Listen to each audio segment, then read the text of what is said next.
으로 감사 속개를 선언합니다. 네, 계속해서 질의 이어가겠습니다. 김순희 의원님 질의해 주시기 바랍니다. 네, 김순희 의원입니다. 생감 준비하시느라고 국과장님들 수고 많으셨습니다. 저는 몇 가지만 여쭤보겠습니다. 혹시 그 도시주택국 전체적으로 위원회 수가 얼마나 되죠?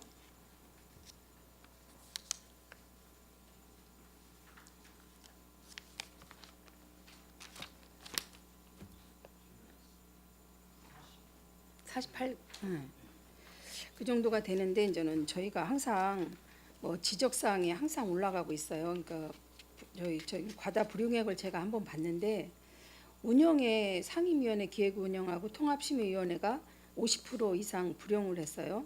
그러니까 뭐 계획을 금액은 크지는 않지만 180만 원, 300 도시계획 상임 기획 운영회가 180만 원인데 집행이 600만 원이 됐어요. 그리고 이거를 또 23년도에도 보니까 뭐 이회 추경에서 이게 좀 120만 원을 삭감을 했어요. 그리고 23년도에도 350 정도 지출이 된 것 같고, 그런데 2025년 요구액이 240만 원이에요. 50% 이상 불용을 했는데 운영회가 이제는 운영위원이 많은데 저희도 항상 얘기하는 거지만 운영의 묘미를 기하는 것도 좋지만 운영위원이 과다하게 많은 것 같아요. 그리고 또 심의를 뭐 서면 심의를 해도 되는 거를 거의 뭐 많이 모이시지 않으셔도 이게 뭐 직접 모이셔서 하는 것도 있는데, 지금 이 운영 계획을 어떻게 생각하고 계세요? 이 180만 원 올려서 60만 원이 집행이고 이회 추경에 120만 원을 마이너스 했는데 이제 25년 요구액이 240만 원으로 24년도보다 더 많이 올랐어요. 근데 평균적으로는 한 300 정도, 350에서 300에서 500 정도를 지출을 하는데 운영에 대해서 좀 금액에 줄이는 방법은 없을까요?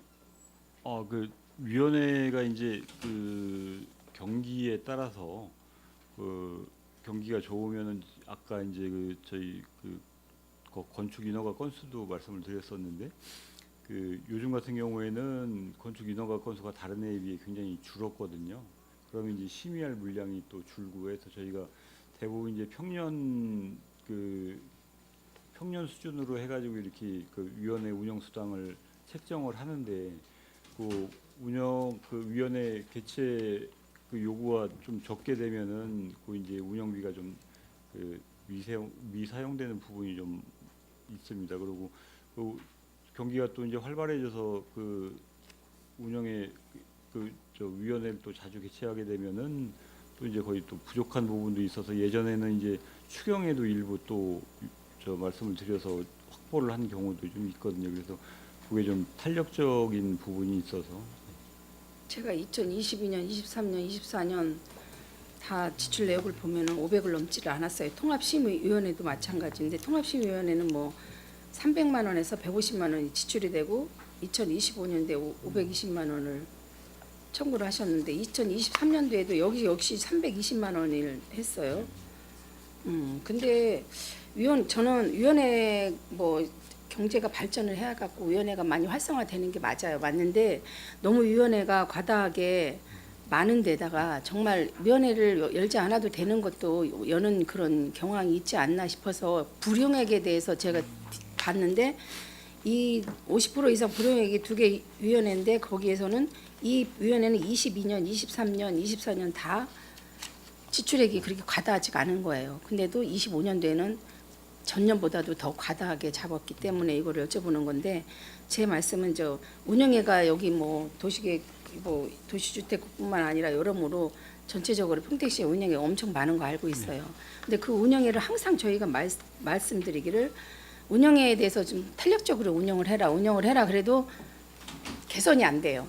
개선이 안 되고 결국적으로 이렇게 하나하나 들어가 보면은 뭐 48% 불용액이 32%, 48% 이런 건 안 봤어요. 대신 50% 넘는 것만 제가 본 건데 도시주택국에서는 2개가 있더라고요. 그렇기 때문에 제가 말씀드리는 건데 도시주택국이나 다른 상임위도 마찬가지고 다른 국에서도 이 운영위원회를 탄력적으로 좀 운영할 수 있는 방법. 좀 얼마나 가격이야 큰 금액은 아니지만 그래도 여기서 줄일 수 있는 금액이 얼마든지 많이 있거든요. 그거를 제가 말씀드리려고 이거 처음에 불용액을 제가 말씀을 드린 겁니다. 네, 앞으로 그 지금 좀- 위원님 말씀하신 대로 저희가 그 내년 예산 수립을 할 때는 그 과다하게 불용이 있는 그 위원회 같은 경우에는 그걸 현실화를 해서 좀 저희가 조정을 해서 예산 반영을 하도록 하겠습니다. 그리고 운영위가 뭐 사실 중복되는 건 아니겠지만 거의 흡사한 게 많이 있어요. 그런 거는 좀 재정비할 필요도 있다고 생각하거든요. 전체적으로 좀 한번 봐주셨으면 좋겠습니다. 저희도 한번 들여다 보겠습니다. 네, 알겠습니다. 네. 네, 그리고 저 이제 감사원 지적을 제가 좀 하려고 그랬는데 혹시 이거 이번에 금공리 그 폐기물 감사원 결과 위법 부당 최종 확정된 거 아시죠? 네, 네. 네, 그래갖고 이게 평택시 도시계획 조례가 2020년 10월에 개정이 됐어요. 거기 이제 조례 사항에서 뭐 5인 이상 5호 이상 밀집 지역이나 도로 하천에서 1km 이내에 자원순환 시설을 할 수가 없다고 했는데 이제 어쨌든 간에 여기는 저희가 보니까 인허가 시설이나 증축이나 뭐 그 가설 건축물에 대해서는 어떻게 하실 건지 한번 설명 좀 듣고 싶어요. 그 지금 이제 저희가 2020년에 조례를 개정한 이후에 그때부터 이제 저희가 감사원 감사를 받기 전까지 그 한 4년 좀 넘게 저희가 일괄적으로 행정을 했던 거는 그 기존에 이제 그 기왕 그 부지 조성이 완료된 토지에 대해서는 증축이 가능하다고 저희들은 판단을 했었거든요. 그래서 어떤 뭐 특정 필지만 증축을 해준 게 아니고 이제 그 자원순환 시설이나 폐기물 관련 시설에 대해서 부지 조성이 완료된 부지 안에서 그 건폐율이나 용적률 범위 안에서 이제 그 증축을 하고 또 가설건축물 축조 신고하고 하는 거는 저희가 처리를 했었는데 저희가 결과적으로 이제 그 자체도 이제 개발 행위를 별도로 받아야 됐던 사항인데 저희가 그거는 그 행정에서 좀 저희가 미처 이제 그렇게 생각을 못하고 행정을 했던 부분이 있어서 그건 잘못된 부분입니다. 그래서 그걸 바로 그 잡아야 되는 거고요. 그리고 금공립거 같은 경우에는 이제 안전출장소에서 인허가를 내줘서 거기에 이제 이제 자원순환 시설, 폐기물 관련 시설이 이제 보관 시설이 반드시 있어야 되는데 그 가설 건축물이 그 보관 시설로 이제 그 신청이 됐기 때문에 안출해서 아마 그 가설 건축물에 대해서 이제 그 허가 취소를 한 거로 알고 있습니다. 그래서 네. 예, 그거는 이제 아마 거기 그렇게 이제 행정 조치를 계속 하고 있는 거고요. 예. 그러면 어제 이제 평택시에서 그 보도 자료를 냈어요. 맞아요. 그거 네. 가설 건축물 취소하고 네. 뭐 그거에 대해서 다 허가를 취소한다고 하고 근데 만약에 가설 건축물이 꼭 있어야 되는 거잖아요. 거기에. 그건 거기가 어떻게 이제 폐기물 시설은 그 이제 보관 시설이 꼭 그 반드시 필요한 시설이라고 그러더라고요. 그래서 그게 이제 그 보관 시설이 없으면은 그 폐기물 시설 그 저 기준에 저 부적합되기 때문에 이제 그 폐기물 그 허가가 나갈 수가 없다고 하는 거거든요.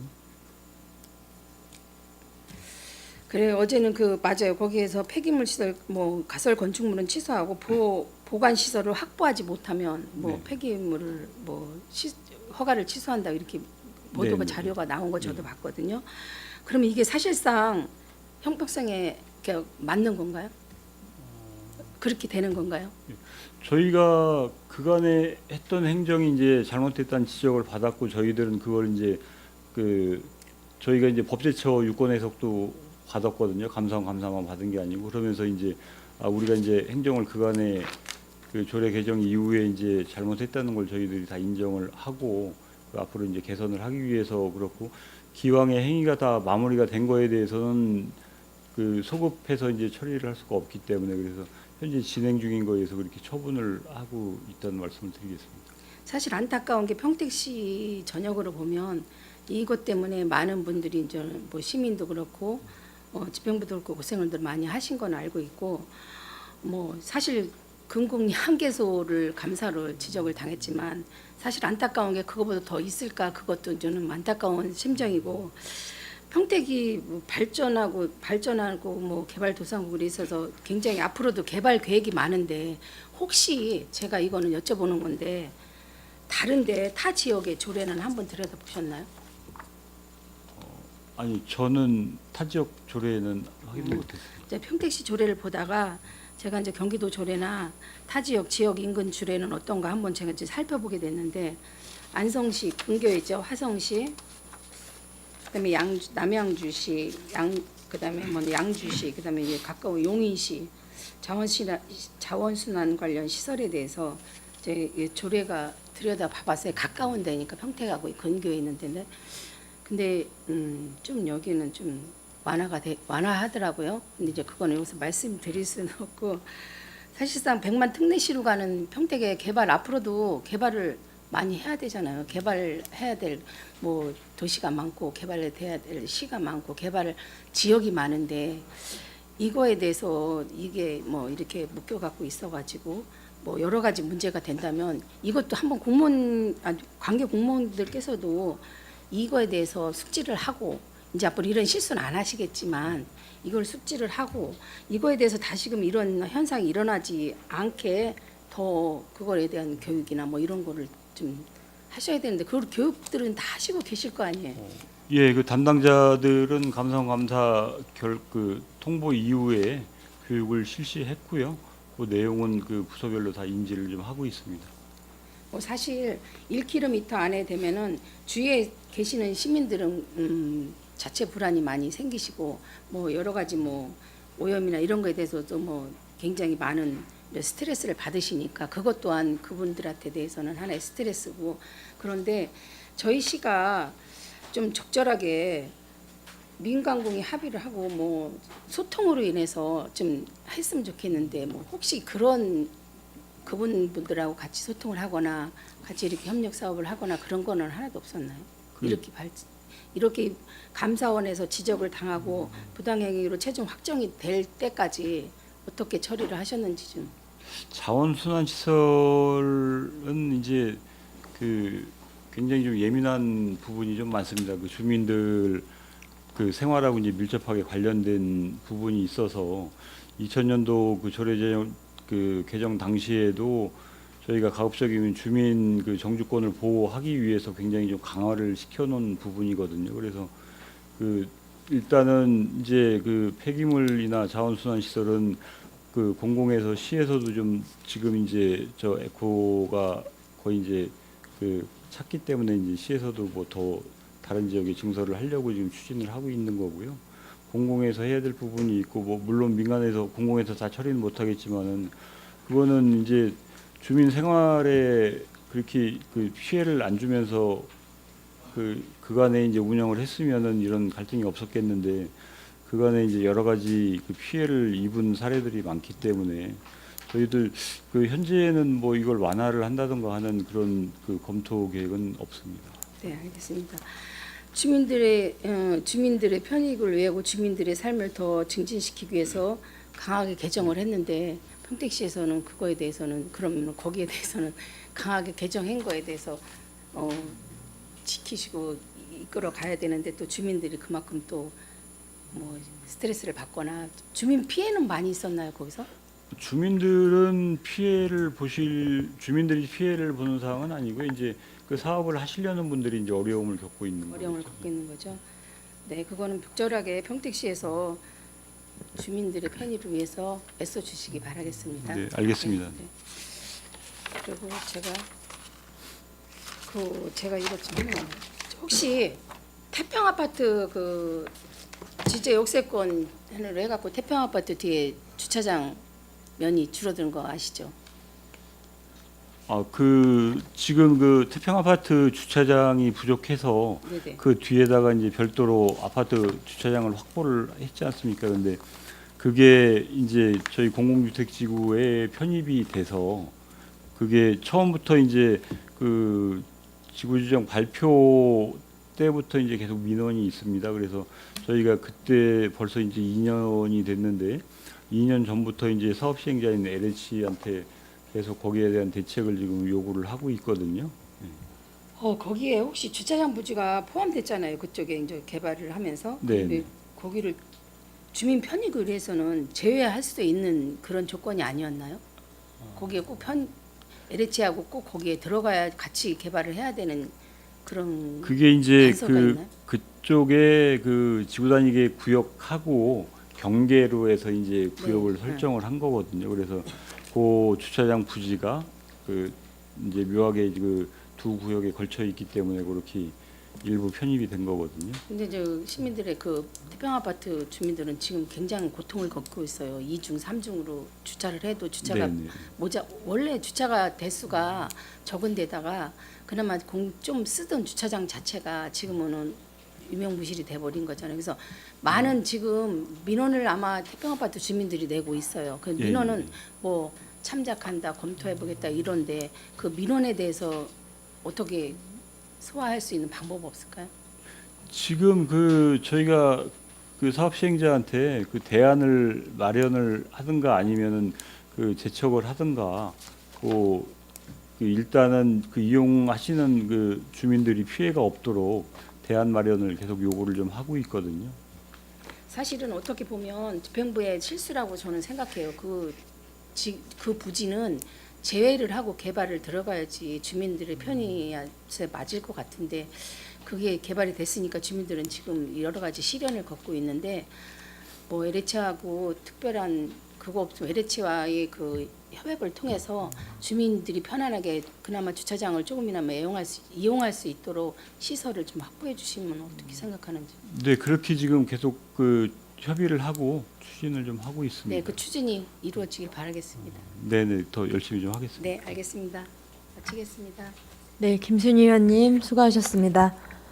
계속해서 질의하실 의원님 계십니까? 이관우 의원님 질의해 주시기 바랍니다. 이관우 의원입니다. 짧게 질의 하나 해보겠습니다. 성과 보고서에 대한 부분도 한번 좀 말씀 좀 드려야 될 것 같습니다. 우리 예산 편성하는데 가장 중요한 게 우리 성과 보고서, 성과 계획에 따른 기본 원칙을 좀 적용을 해야 되지 않나 생각이 들고요. 근데 사업의 우선순위를 둬야 하는 게 결정은 좀 어떤 식으로 어떻게 사업의 우선순위를 좀 결정을 합니까? 저희 도시주택국 같은 경우에는 이제 그 어떤 시설 사업 위주의 부서가 아니고 계획이나 이제 인허가 부서이기 때문에 그 법적으로 그 이제 뭐 어느 특정 그 연도가 지나면은 그 기본 계획이나 어떤 계획을 수립하는 그런 그 사업비가 좀 많습니다. 그래서 일단은 그 이제 새로 수립해야 되는 그 기본 계획이나 아니면 관리 계획이나 그런 계획을 우선적으로 좀 그 예산 우선순위에 두고 있고요. 그리고 이제 여건 변화에 따라서 이제 도시관리나 이제 그 주택 사업 관련돼서 필요한 사업이 있으면 그 사업에 따라서 우선순위를 좀 정하고 있습니다. 저는 예산 순위를 정하는데 우리 성과 보고서로 작성을 하잖아요. 성과 계획서에 따라서 예산을 정하는 게 중요하다고 보고 예산 우선 순위를 정하는데 이 추상적이거나 이렇게 하다 보면 성과 계획가 그러면 예산의 좀 효율성이나 낭비가 좀 상당히 많이 발생할 수 있어요. 그래서 제가 예를 하나 들어보면 우리 도시계획과의 전략 목표가 뭐죠?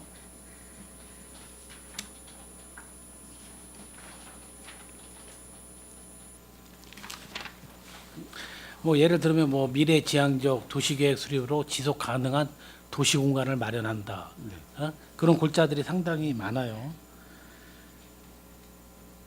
그 우리 뭐 예, 그렇습니다. 그 네. 지금 이제 그 도시주택장 설명드린 것처럼 이제 구체화해서 이제 제시하는 해야 한다는 이제 의원님 지적 당연히 이제 저희도 경험이 수용하고요. 다만 이제 설명드렸다시피 이제 그 계획부서이고 또 이제 행정계획을 수립하는 게 이제 주된 업무다 보니 그런 부분들을 이제 그 시민의 니즈에 맞게 계획을 수립하는 거에 중점을 둬서 이제 계획을 수립을 하다 보니 그렇게 설명이 된 것 같고요. 지적해 주신 내용들은 앞으로 좀 더 구체화 될 수 있도록 그렇게 하도록 하겠습니다. 그러니까 제가 좀 성과 지표라든지 성과 보고서 작성하는 것에 대한 문제점을 좀 지적을 하려고 해요. 우리 이제 행안부에서도 실은 지방자치 예산의 성과에서 작성 기준 예규에서 우리 미래지향적 뭐뭐 달성, 지속 가능한 뭐뭐 마련 이런 추상적 표현을 좀 삭제하라는 그런 권고가 내려오고 아마 하달이 내려왔을 거예요. 근데 우리 부서에서는 전혀 그걸 반영을 안 하고 있는 거예요. 그러니까 성과 지표로 하는 그 부적절한 지표라는 표현까지 써가면서 행안부에서 내려온 걸로 알고 있습니다. 근데 이런 부분에 대해서 전혀 좀 개선이 안 돼 있고 이렇게 하다 보니까 추상적인 우리가 목표를 설정하다 보니까 성과 지표에서 법적 의무 사항인 뭐 도시계획 수립과 경광의 재정비 추진 사업 이거는 우리 법정 의무 목표 아니에요. 그런 거를 성과 지표에 담아서 보고를 한다는 거는 좀 납득이 안 가서 좀 질의를 드렸습니다. 우리가 실질적으로 성과 지표라고 하면 실제 행정에서 성과를 낼 수 있는 그런 부분을 우리가 담아야 되는데 그런 걸 담지 않아요. 그러니까 우리 실질적인 우리 성과 지표라고 하면 뭐라고 좀 말씀해 주실 수 있겠어요? 제가 판단하기 개인적으로 판단하기 성과 지표라 하면 이제 그 해당 당의 사업에 대해서 어떤 정도의 목적 또 이제 최종 그 추구하고자 하는 이제 최종 단계에 그 성과에 대한 이제 기준을 마련하는 거를 성과 지표로 이렇게 생각하고 있습니다. 이런 뭐 예시를 하나 드리면 아까 방금 전에도 말했지만 우리 2030에서도 우리 도시관리계획 재정비와 경관개혁 재정비 추진이 법적 의무 사항이에요. 법적 의무 사항을 우리가 성과 지표에 담아서 실은 홍보를 하거나 성과 지표의 과를 좀 높게 잡는다는 것은 이건 우리가 행정에 많은 허와 실을 좀 닫고 있다고 좀 생각을 합니다. 이 성과 지표를 통해서 우리가 예산을 좀 잘 담아야 되는데 이런 추상적인 성과 지표, 목표 설정을 하다 보면 실질적으로 예산에 대한 지표라든지 예산에 대한 우선순위 결정을 하는데 상당히 좀 애로사항이 있다고 봅니다. 우리 성과 보고서를 왜 작성을 하겠습니까? 지난해 우리 성과 지표를 어느 정도 달성했으니까 부족한 부분이 있으면 부족한 부분에 대해서 내년에 예산 반영 비율을 우선순위로 적용하는 데도 큰 하나의 자료입니다. 그러니까 앞으로 우리 성과 지표라든지 성과 보고서를 담을 때는 또 행안부에서 내려왔던 것처럼 그런 부분에 대해서는 절대적으로 좀 삭제하고 실질적인 우리 시민의 삶을 추구할 수 있는 그런 목적을 담은 그 목표 설정을 좀 해주셨으면 좋겠습니다. 네, 알겠습니다. 그 성과 지표나 목표에 좀 추상적인 거를 좀 없애고 좀 현실화해서 그렇게 표현을 하도록 하겠습니다. 아무튼 성과 지표에 대해서 다음부터는 좀 더 명확하고 실질적으로 좀 담아주셨으면 좋겠습니다. 위원장님 이상 질의 마치겠습니다. 네, 이관 의원님 수고하셨습니다. 위원 여러분 원활한 회의 진행 및 중식 시간을 갖기 위해 감사 중지를 하고자 하는데 위원 여러분 이의 있습니까? 이의가 없으므로 13시 30분까지 감사 중지를 선언합니다.